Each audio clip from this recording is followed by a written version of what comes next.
Honorable Minister Dr. Jean Damascene Bizimana, distinguished guests, colleagues, ladies and gentlemen.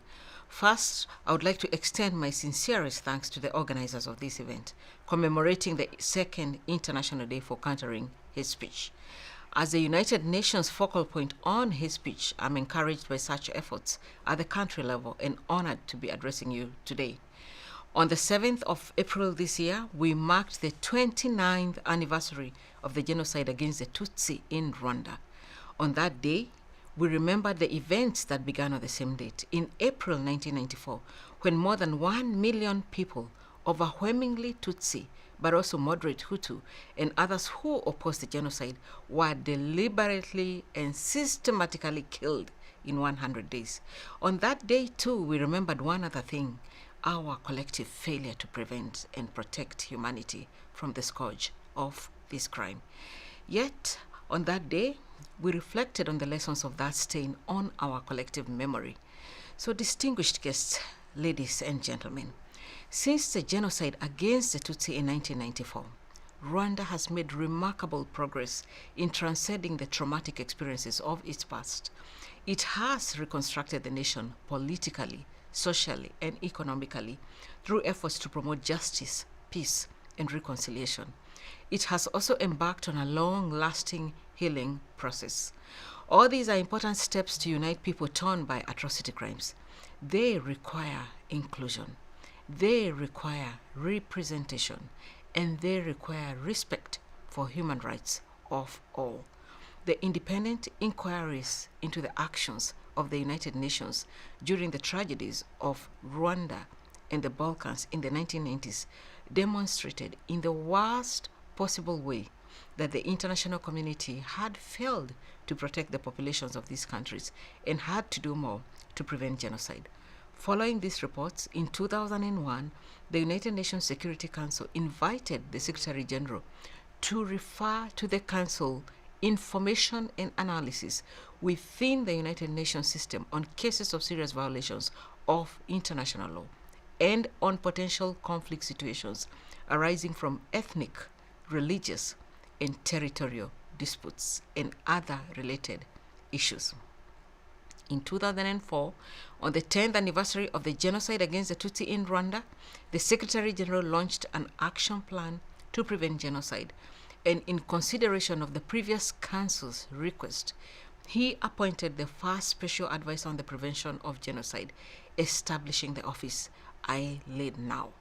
The office has since been implementing policies and strategies aimed at ensuring that never again shall we witness these horrors. Yet, the specter of genocide is always behind the door, waiting for the right moment to penetrate our societies. Many situations around the world are a sad reminder of this. No region or country is immune to the risk of genocide.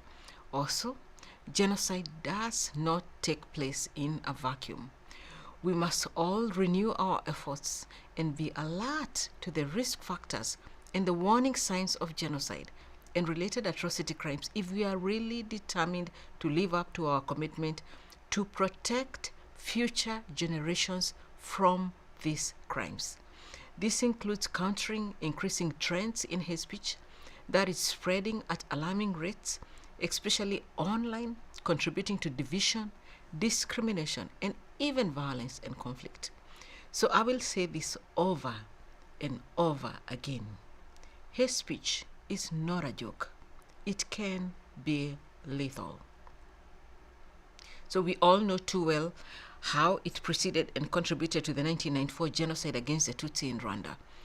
Through radio television Libades Mil Collins RTLM, and how it continues to be weaponized around the world to target people based on their identity. The International Day for Countering Hate Speech offers an opportunity to raise awareness of the dangers of hate speech and advocate for measures to address and counter it.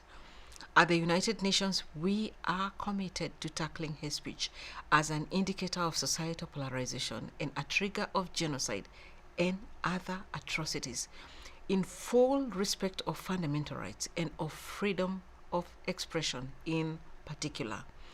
We do so by implementing the United Nations Strategy and Plan of Action on Hate Speech. As a focal point, of the implementation of this strategy, my office provides guidance and support to all United Nations entities, including in the field, as well as member states, civil society, and new and traditional media on developing global and contextual policy. I'm also concerned about increasing trends of genocide denial and distortion, a particularly insidious form of hate speech. It signals societal fragility. It negatively impacts reconciliation and accountability processes, and it contributes to intergenerational hatred. Yet, to paraphrase Nelson Mandela's famous words, no child is born with hate, so hate speech is taught, and hence it can be fought. Preventative action that addresses the risk factors and warning signs of genocide and other atrocity crimes, including hate speech, must be at the forefront of the international community's agenda. This is essential to protect human dignity and save lives. This is highlighted in the United Nations Charter and in the framework of the African Charter on Human and People's Rights, and it should be a priority for every country. So I encourage all of you to address and counter hate speech and genocide denial and distortion while preserving fundamental freedoms. This can be done through education.